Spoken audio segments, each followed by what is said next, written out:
Bapak-bapak, ibu-ibu yang telah bersedia hadir pada siang hari ini. Acara kami serahkan pada Ustadz. Assalamualaikum warahmatullahi wabarakatuh. Alhamdulillah, wassalatu wassalamu ala asrafil anbiya'i wal mursalin Sayyidina wa habibina Muhammadin wa ala alihi wa sahbihi wa man wala amma ba'd. Allahumma la sahla illa ja'altahu sahla wa anta taj'alul hazna idza syi'ta sahla. Bapak-bapak, ibu-ibu sekalian yang dirahmati Allah, alhamdulillah, tidak henti-hentinya kita bersyukur kepada Allah Subhanahu wa taala atas nikmat yang Allah berikan kepada kita semua, sehingga pada pagi yang menjelang siang ini kita bisa bertatap muka dalam keadaan sehat walafiat untuk sama-sama kita duduk sejenak di majlis ilmu. Kata para ulama, julusus sa'ati fi majlisil ilm khairun lahu min qiyamil laili tam. Seseorang yang duduk sejenak maka jauh lebih besar pahalanya di sisi Allah daripada dia sholat tahajud semalam suntuk. Kenapa? Karena kalau kita duduk di majelis ilmu, maka pahalanya untuk kita dan untuk orang lain yang akan kita ajarkan dan akan kita sebarkan ilmu yang sudah kita dapatkan. Sementara kalau kita sholat tahajud, pahalanya hanya untuk diri kita sendiri. Oleh karenanya, duduk di majelis ilmu itulah jauh lebih besar pahalanya di sisi Allah dibandingkan kita sholat tahajud semalam suntuk. Bapak ibu-ibu sekalian yang dirahmati Allah, pada kesempatan ini insya Allah kita akan menyampaikan beberapa dalil-dalil dari Al-Quran dan Sunnah, bagaimana kita satu keluarga, satu rumah, dalam satu rumah tangga, istri, suami, anak, cucu, itu bisa bareng-bareng masuk ke dalam surga Allah Subhanahu wa ta'ala. Kita awali dengan surah At-Tahrim, di surah yang ke-66 di ayat yang ke-6. Allah berfirman, ya ayyuhalladzina amanu qu anfusakum wa ahlikum nara.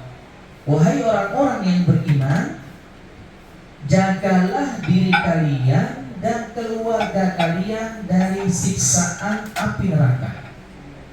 Bapak Ibu sekalian, dalam surah yang ke-66 ini, yaitu surah apa tadi? At-Tahrim, ayat yang ke-6, itu ada perintah. Perintah yang pertama adalah menjaga diri kita dulu. Maknanya apa Ibu sekalian? Maknanya adalah sebelum kita amar ma'ruf nahi mungkar, sebelum kita menyuruh orang lain untuk melakukan ketaatan kepada Allah, maka terlebih dahulu apa? Kita memperbaiki diri kita terlebih dahulu sebelum siapa? Orang lain. Tapi kita berusaha untuk memperbaiki diri kita terlebih dahulu, barulah keluarga kita. Oleh karena itu di dalam surah At-Tahrim ayat 6 ini, perintahnya yang pertama adalah jagalah diri kalian, kemudian kedua keluarga kalian dari siksaan api neraka. Ya. Kemudian waquduhan nas wal hijarah, yang mana bahan bakar dari api neraka itu adalah manusia dan batu Ibu sekalian. Luar biasa. Bahan bakarnya itu bukan kayu bakar seperti bahan bakar kita di dunia, bukan pakai bensin, bukan, tapi bahan bakarnya itu adalah benar-benar dari batu dan manusia.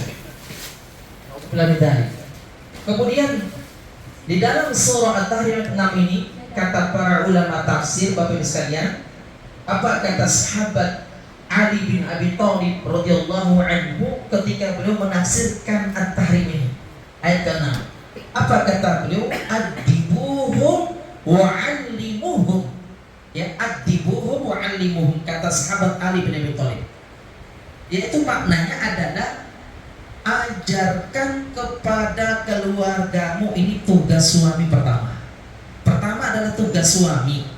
Ajarkan kepada istri dan anak-anakmu, atau tugas istri kepada siapa? Anak atau kepada cucu. Yaitu ada dua di sini. Adibuhum, ajarkan kepada mereka adab. Kemudian kedua, wa'allimuhum, ajarkan kepada mereka ilmu. Berarti untuk mendapatkan surga, kata lainnya adalah untuk menjauhkan diri kita dari siksa api neraka, ada dua ini. Kita memiliki adab dan memiliki ilmu. Memiliki adab dan ilmu. Karena banyak orang berilmu tapi tidak beradab. Betul tidak, Bu? Banyak orang hafal Al-Quran, banyak orang hafal hadis tapi tidak beradab. Itu juga salah. Atau sebaliknya, banyak orang beradab, yang penting hati saya baik sama orang, yang penting saya baik sama tetangga, tapi tidak pernah sholat. Benar gak kira-kira itu? Salah juga. Dia beradab tapi tidak berilmu, salah juga. Maka dua-duanya harus ada, yaitu beradab dan berilmu. Insya Allah dengan kita sarana untuk menuntut ilmu seperti ini, mudah-mudahan Allah memberikan ilmu kepada kita semua, insya Allah. Amin ya rabbal alamin. Nah, Bapak Ibu sekalian yang dirahmati Allah, berkaitan dengan bagaimana kita masuk surga bersama keluarga kita semua, Allah mengabadikan di dalam surah yang ke-13, yaitu surah Ar-Ra'd ayat 22 dan 23. Allah Subhanahu wa taala berfirman, kita bacakan ayatnya, mohon disimak, insya Allah antara yang membaca dengan yang mendengar sama-sama dapat pahala, insya Allah. Ya. A'udzu billahi minasy syaithanir rajim. Walladzina sabaru ibtigha'a wajhi rabbihim wa aqamus salata wa anfaqu mimma razaqnahum sirran wa 'alaniyah wa yadra'una bil hasanati as-sayyi'ata ulaika lahum 'uqbad dar jannatu 'adnin yadkhulunaha wa man salaha min abaihim wa azwajihim wa dhurriyyatihim wal malaikatu yadkhuluna 'alaihim min kulli bab. Allah berfirman, jannatu adn, surga Adan. Surga itu ada berapa pintu? Kata Nabi SAW, innal jannata thamaniyatu abwabin. Sesungguhnya surga itu memiliki 8 pintu. Dan tingkatan surga itu banyak. Di antaranya adalah ada namanya surga Adan. Surga Adan. Dan ada surga yang tertinggi, namanya surga Firdaus. Kita mau masuk surga itu apa? Firdaus, insya Allah. Nah, di bawahnya Firdaus itu ada namanya surga Adan. Surga Adan. Allah sebutkan di dalam surah Ar-Ra'd tadi, yaitu surah yang ke-13 ayat 22 dan 23. Allah berfirman, kita bacakan ayat yang ke-23 dulu. Jannatu adni yadkhulunaha, surga Adan yang mana mereka semua memasuki surga Adan itu, kata Allah. Siapa mereka? Wa man salaha min abaihim, yaitu bapak-bapak mereka, maksudnya suami-suami mereka, kemudian wa azwajihim, dan istri mereka, wa dzurriyyatihim, serta keturunan-keturunan mereka. Berarti satu keluarga kan, Ibu? Tidak hanya suami saja masuk surga, tidak hanya istri saja masuk surga, tapi keturunan anak cucu pun ikut sama-sama masuk surga, yaitu masuk surga Aden, Masya Allah. Nah inilah yang kita dambakan dari Allah, yang kita harapkan itu adalah semua rombongan kita, semua keluarga kita, anak cucu kita sama-sama dimasukkan oleh Allah ke dalam surga Firdaus. Kalau enggak surga apa tadi Bu? Aden. Mudah-mudahan insya Allah ta'ala. Nah Bapak Ibu sekalian yang dirahmati Allah, kemudian di surah yang ke-52 ini dalil juga bahwa satu rombongan itu bisa masuk ke dalam surga. Surah yang ke-52 itu surah At-Tur ayat 21 ya. Surah ke-52 itu surah At-Tur ayat 21. Allah berfirman, A'udzubillahi minasyaitonir rajim, ayat 21, walladzina amanu wattaba'athum dzurriyyatuhum biimanihim. Adapun orang-orang yang beriman dan orang-orang yang mengikuti mereka, keturunan mereka itu dalam keimanan, alhaqna bihim dzurriyyatuhum, maka kami kumpulkan mereka, orang tua itu dengan anak cucunya. Kami kumpulkan mereka dengan anak cucu mereka di surga. Min amalihim min syai', disebabkan karena amalan mereka, karena ketaatan mereka kepada Allah, maka kami kumpulkan mereka dalam satu tempat itu di mana? Di surga. Allah Akbar. Ini dalilnya, Masya Allah. Surah apa tadi? Ar-Ra'd ya, At-Tur ya, ayat 50 ayat 21. Yang pertama adalah surah Ar-Ra'd, surah ke-13 ayat 22 dan 23. Yang kedua adalah surah ke-52, yaitu surah At-Tur ayat 21.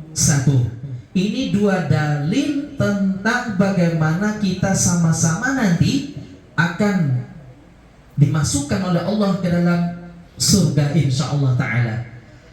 Pertanyaannya adalah, apa yang menyebabkan mereka itu dimasukkan ke dalam apa? Surga. Ada beberapa amalan insyaallah mudah. Kita lihat di dalam surah yang ke-13 tadi, Bapak Ibu sekalian. Surah apa tadi Ibu? Ar-Ra'd ya. Nah ini dalilnya, surah Ar-Ra'd ayat 22. Inilah yang keluarga tadi lakukan sehingga menyebabkan mereka dimasukkan ke dalam surga bersama satu rombongan tadi. Mereka melakukan ini. Yang pertama kata Allah, walladzina sabaru batiqa'a wajhi rabbihim, mereka senantiasa ikhlas karena Allah. Yang pertama adalah keluarga itu ikhlas. Suami ikhlas keluar mencari nafkah, istri ikhlas dari pemberian suaminya, berapapun yang diberikan oleh suaminya, mereka menerima dengan hati yang lapang, dengan hati yang ikhlas. Ketika mau sholat, ikhlas. Segala bentuk ibadah maka mereka lakukan dengan ikhlas. Ya, itu yang pertama. Yang kedua kita sikat, wa aqamus sholata. Setelah mereka benar-benar ikhlas, mereka menegakkan apa? Sholat. Insya Allah, ibu-ibu, bapak-bapak sekalian, kalau ditanya, kita semua pasti insya Allah konsisten mengerjakan sholat 5 waktu, betul tidak? Cuma pertanyaannya adalah, apakah sholat kita tepat waktu atau tidak? Nah ini, ya. Kalau ditanya sholat, ya insya Allah kita semua sholat. Tapi pertanyaan, apakah kita tepat waktu atau tidak? Ini kembali ke diri kita masing-masing. Jika tidak ada uzur yang syar'i, sebaiknya sholat di tepat waktu, sholat di awal waktu. Begitu mendengarkan azan langsung apa? Sholat.